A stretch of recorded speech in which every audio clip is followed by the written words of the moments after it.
Hi everyone and welcome to today's Sheffield Museums Live. So today we're taking a journey back through time to the last ice age, and we've got quite a lot of objects in the collection from this time, particularly from the Creswell Crags site, and plus many of you may know our very popular woolly rhino model, who we affectionately call Spike. And you can see these now in person as well at Weston Park Museum now that our sites have reopened.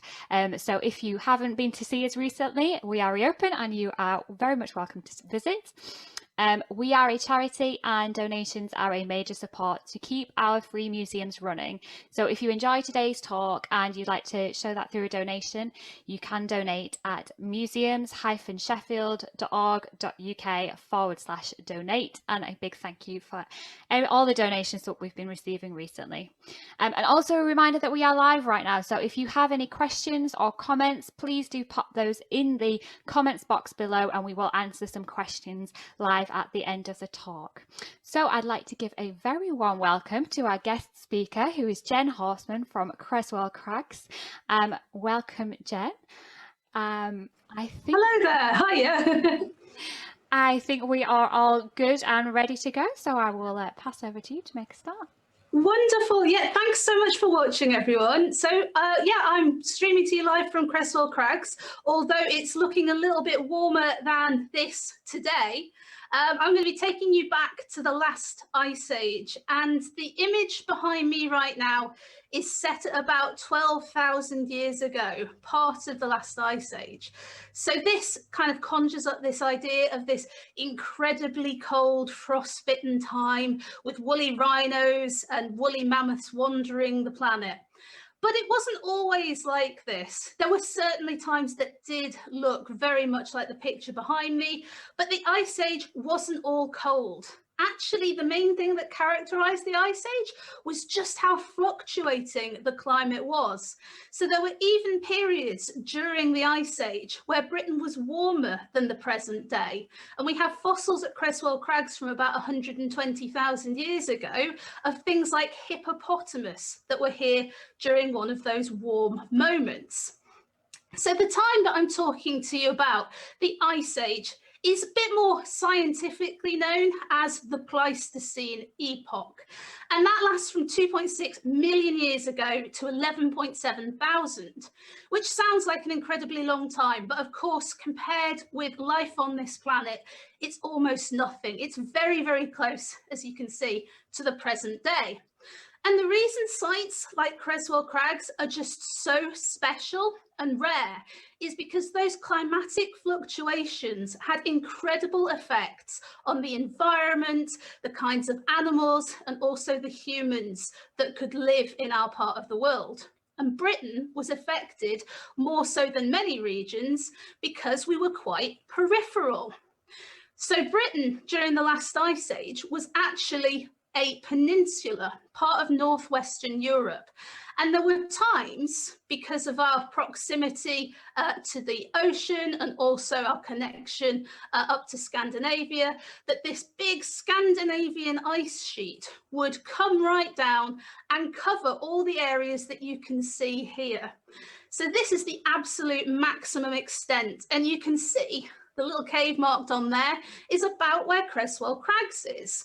So we just missed those ice sheets coming all the way down south. But what it did mean is that parts of Britain for those periods were completely and utterly uninhabitable. You don't want to live on a glacier. Far too dangerous, far too cold.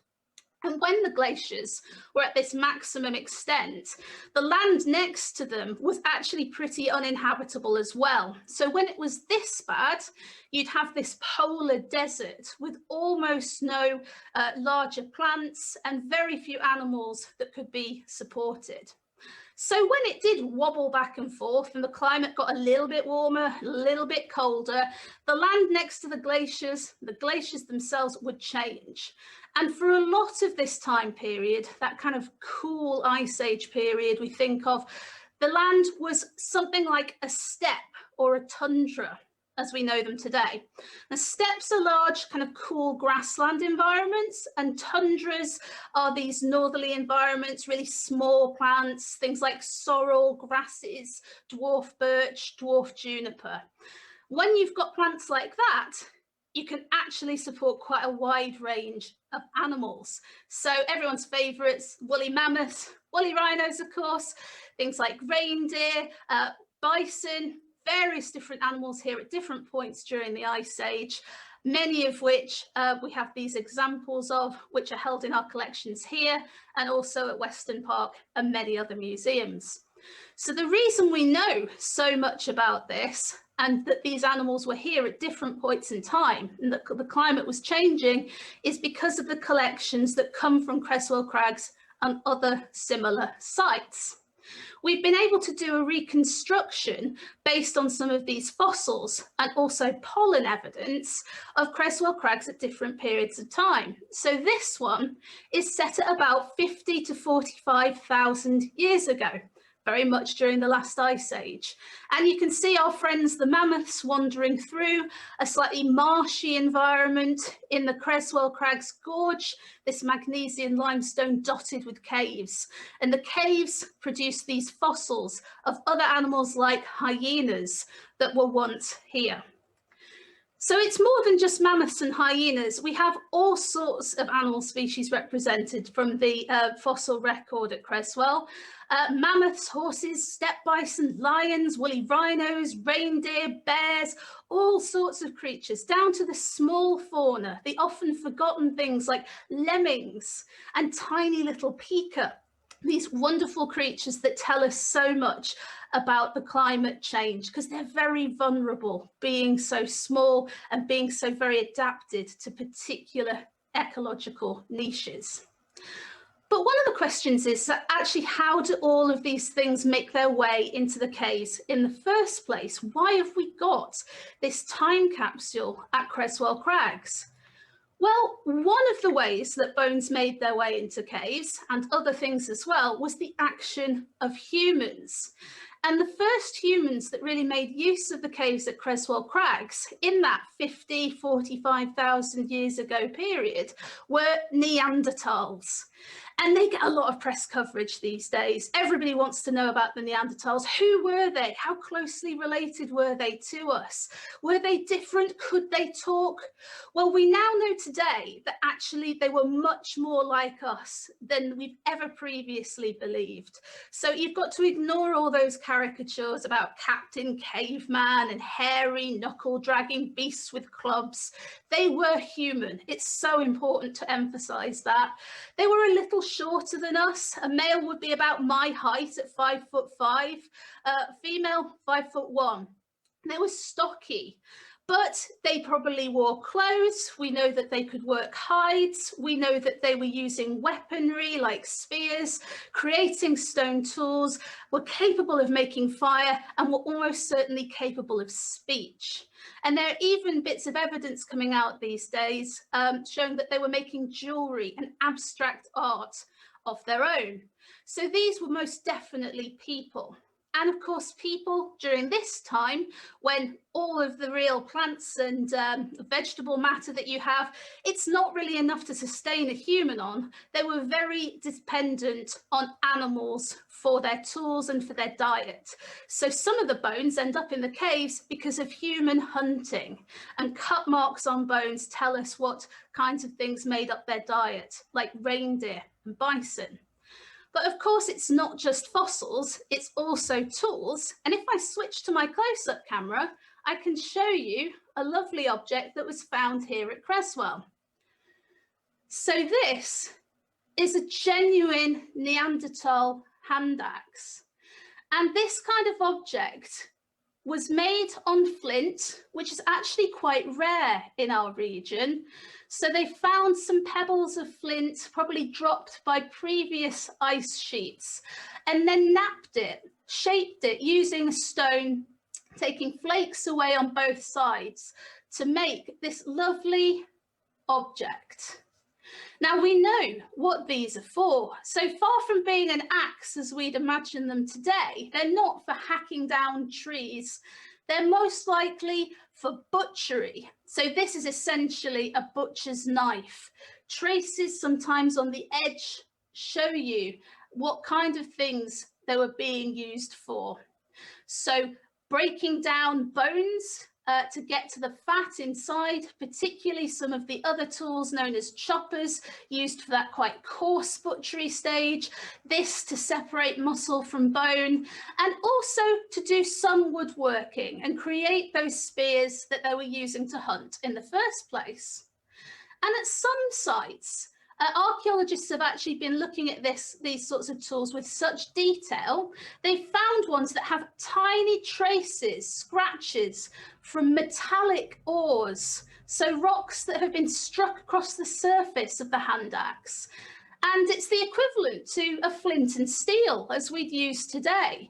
So these sorts of tools are being used to help butcher the animal, to help make the spears, to create the fires. It's a real Neanderthal multi-tool, a fantastic object, and it really shows the sophistication of thought and the ability to plan in advance as they shape these tools. So if you come back to me now, we can move on a little to another reason why we've got so many bones in our caves. It's the hyenas. So hyenas are actually one of the most important parts of that Ice Age story, and more so than the Neanderthals. These little guys were bringing bones into our caves. And we've got this fantastic example from Pinhole Cave down at the Creswell end of the gorge, which is a nearly complete skeleton of a juvenile hyena. And we've named him Eric. Jane Ford, who's a PhD student at the University of Sheffield, put him back together again and gave him this name. And he's proudly on display at the start of our exhibition. But the presence of this very well preserved baby hyena shows you that the hyenas weren't just using the site for hunting, they were actually staying there, they were denning, they were having their young.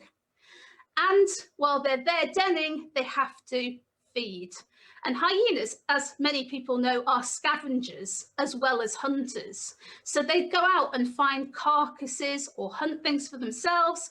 One second, got to move slightly. There we go. They'd find things and drag them into the caves. So they're basically stashing, they're hoarding things for later. And these examples from Weston Park's collection show bones from Creswell Crags that have been brought in and chewed on by hyenas. But they're not just crunching them up to get to the marrow fat inside, they're actually swallowing bits of bones as they go. So as these become digested, they start to produce, well, what it produces in all of us as we digest. Only for hyenas, their droppings are particularly white and filled with calcium. So they form fossils. And the correct name for these is a coprolite. It literally means poo stones. And it's from these that we get the pollen samples to reconstruct the environment, the plants that you saw in that reconstruction of Creswell Crags. So thanks, hyenas, for being such messy eaters and for pooping all over the caves, because you give us one of our best sources of evidence. But they weren't going to stick around forever, and neither did the Neanderthals. So before the time that those ice sheets came to their furthest south extent, they had both actually died out. And about 28 to 26,000 years ago, Creswell Crags got a new visitor. So Homo sapiens, our own species, started to make their way up and use Creswell Crags as a stopping off point as they were hunting. And you can see from this reconstruction that these people certainly knew how to survive in the Ice Age cold, making their own clothing with jewelry as well. We know about this from lavish burials of Ice Age people that come from places like France and Italy. They also had all sorts of different stone tools, which were made in a slightly different fashion from the Neanderthals that were here before. So you can see pictured on the end of that spear and next to the person flint knapping on the rock, this object, this point, and those are called Font Robert points. They're a type of stone tool that's actually fantastically rare in Britain, very few examples of them at all, because these people arrived in Britain just before the climate really took its nosedive and everything got incredibly cold. The glaciers started to cover half of the country, and they started to develop the polar desert. So this is such a brief snapshot that we've managed to capture at Creswell Crags. And if I switch over to the close-up camera again, I can show you a replica of this Font Robert point. So you can see the difference in the way this is made compared with that hand axe I showed before. Instead of it being quite a thick piece of flint and just being chipped into, it's a piece that's been struck already from the internal core, that big chunk. So this long, thin piece, very thin and delicate as it is something called a blade. And the blade has been shaped. We call this retouch in archaeology, and they've given it this triangular shape and also a shoulder with a tang. And that is what goes into that wood, the handle, hafting it, either for use as a knife or as a wonderful spearhead. And they are so fantastically rare in Britain. So we're very, very lucky to have one from Creswell Crags. So if we come back to me again, things were keeping changing during this part of the Ice Age. So for a long time, Britain was completely uninhabited by people because it was just too cold and there wasn't enough hunting to even bother coming up this direction. But it did warm, and by about 14,500 years ago, people started to make their way back towards the end of the Ice Age. And the ice sheets started to retreat. So you can see in this slide, by 12,000 years ago, you've just got a few glaciers hiding out on some of the highlands in the north. But you can really see the extent of that land bridge that connected us to the rest of Europe. And in that area, there's so much archaeology waiting to be found because people would move where the food was. So those reindeer, wild horses, other highly migratory animals, people would have to know where they would want to be. They would have to intercept these animals to try and get enough food to survive. So we know that as well as cave sites like Creswell, they were making open air campsites as well, stopping off points. And there's a site called Farndon Fields, which is in Farndon near Newark-on-Trent. That's one of these open air sites that's about contemporary with when people were here at Creswell Crags. It might even have been made by the same group of people as they came through. And that was actually at the confluence of two rivers, so the River Trent and the River Devon. And you can imagine this area with these animals stopping off to drink, being a bit more vulnerable, and the humans knowing that that's the best place to set up camp. So it's all about these local resources and knowing where to get them. And Creswell was used during this time period as well.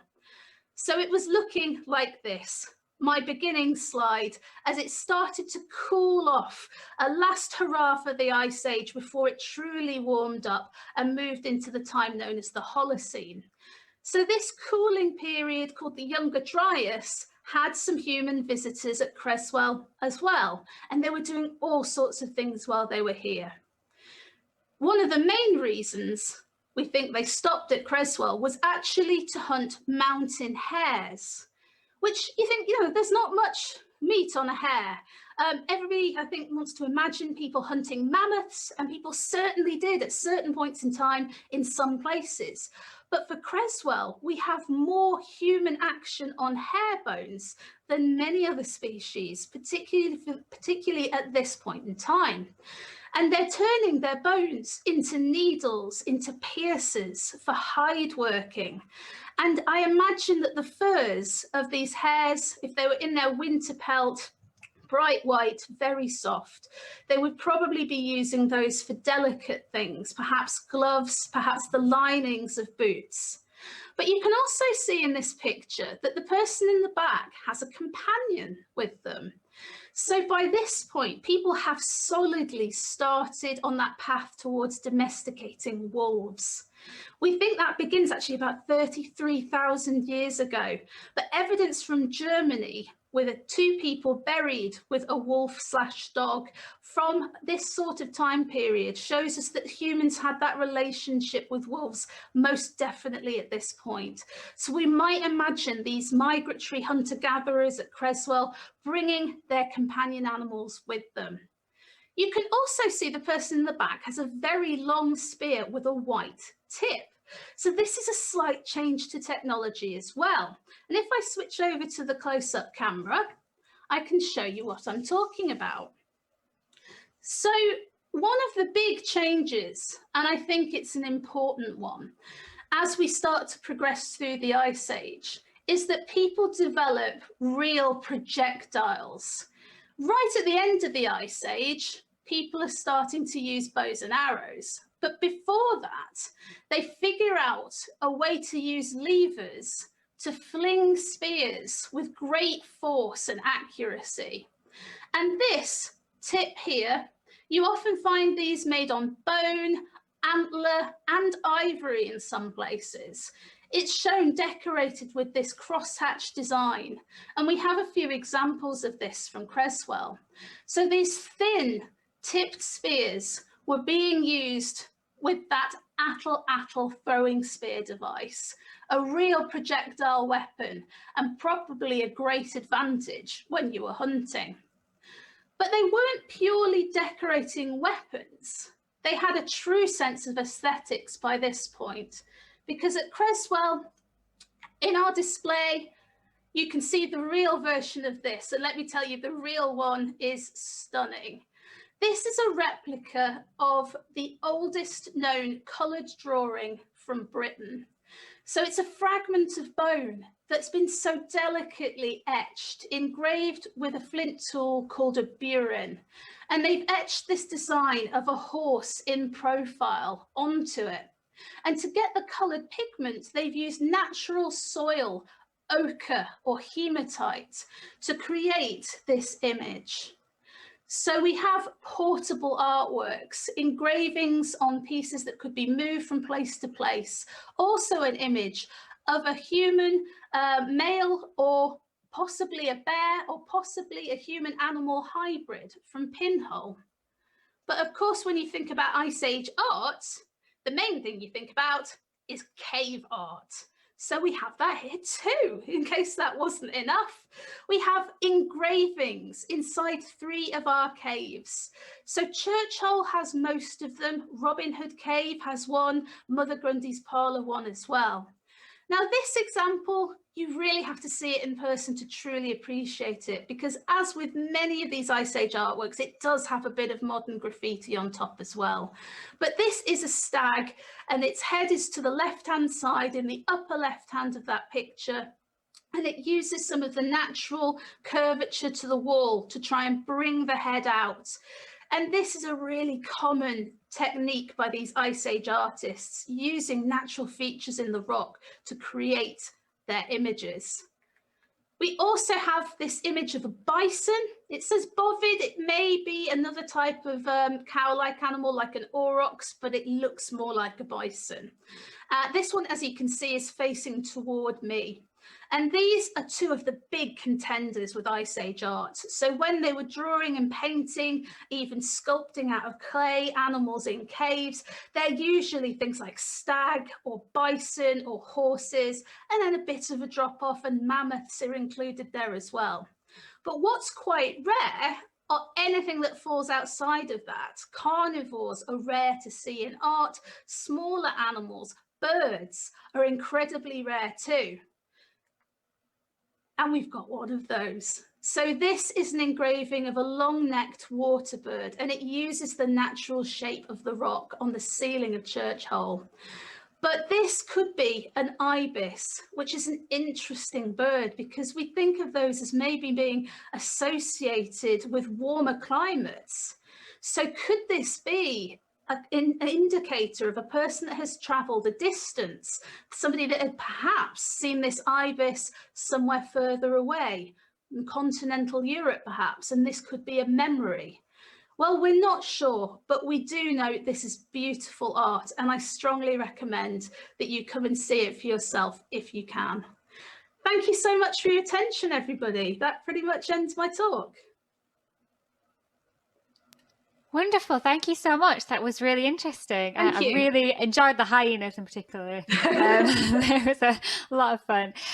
So we just have time for a couple of questions. So if you have any last minute questions, do feel free to pop those in the comments box.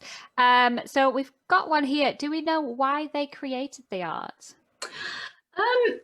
The true answer to that is no, but there are lots and lots of theories behind this. And actually, it's a whole field of study unto itself, trying to look at possible meaning behind Ice Age art.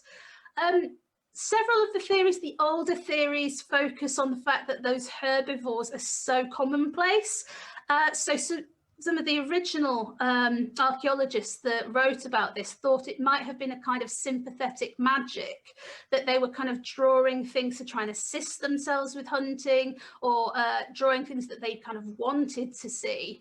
But as time and research has gone on, that has kind of fallen by the wayside a bit, because there's not much in the way of violence to the artwork. There's only a handful of examples that even show things like spears going to the sides of them. They're mostly just animals capturing their natural behavior.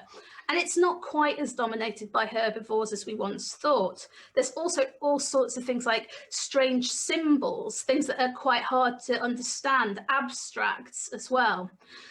So there's other theories that these might have been to do with their spiritual beliefs, and the ways that they kind of understand the world. Some of these artworks seem to be in quite hard to reach areas of caves in many places. So it might be that the person drawing the art is actually going through this whole experience, and it's the experience that sort of informs the art, and it's the reason why they're creating it. It could be associated with things like coming of age as well. But we know from some caves where they're able to see things like handprints, or even they call them finger flutings, which is where people drag their fingers across soft clay surfaces of caves, that children were involved in making the art in some cases too. So, sorry about this. Energy efficient lights, they do have a drawback occasionally. So in those cases, it could be playful, it could be teaching as well. So there's no one real reason why we think they made the art. It's probably similar to art today. Lots of people expressing themselves for all sorts of different reasons. Wonderful, thank you. Well, thank you so much for that talk. That was really interesting. Thank you. And I should say that both Western Park Museum and Creswell Crags are now both reopened to visit, and are both lovely days out. And keep an eye out for all our upcoming online talks and virtual tours and episodes of Sheffield Museums Live. So we've got more coming up in the next few weeks as well. So thank you everybody for watching, and thank you, Jen, for a great talk. Thank you so much for inviting me. Thanks, everyone.